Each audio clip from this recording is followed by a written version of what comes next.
ঢালাই রাস্তা কাজের শুভ সূচনা। পঞ্চদশ অর্থ কমিশনের বরাদ্দে প্রায় 4 লক্ষ টাকা ব্যয়ে সালাইডাঙ্গা অঞ্চল কর্তৃক পূর্ব অনন্তপুর বুথের সাবইল গ্রামের সাবইল হঠাৎপাড়া থেকে শিব মন্দিরের অভিমুখে ঢালাই রাস্তা কাজের শুভ সূচনা অনুষ্ঠিত হয়। এই রাস্তা উদ্বোধনে উপস্থিত ছিলেন স্থানীয় পঞ্চায়েত কৃষ্ণ মণ্ডল, গাজল ব্লকের সমাজসেবী মনতোষ মণ্ডল, বরুণচন্দ্র সরকার সহ আরও অনেকে। এলাকাবাসীদের দীর্ঘদিনের দাবি পূরণ হতে চলেছে।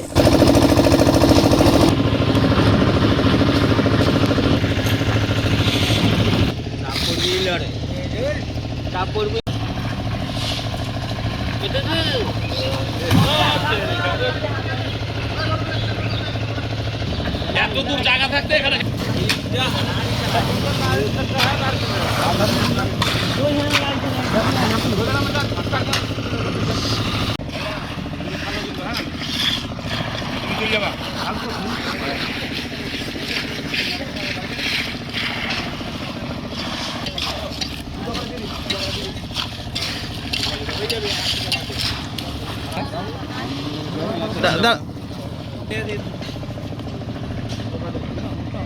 পুলিশ ডাক দি, পুলিশ দেখাক।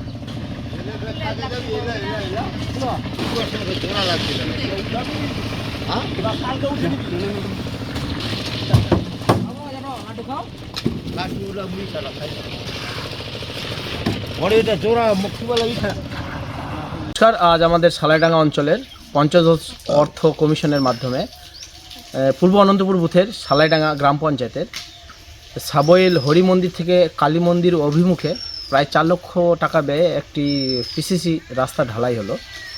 এই ঢালাই উদ্বোধন অনুষ্ঠানে ছিলেন প্রধান প্রতিনিধি বরুণচন্দ্র সরকার, স্থানীয় পঞ্চায়েত কৃষ্ণ মণ্ডল সহ আমরা অনেকেই ছিলাম। নমস্কার।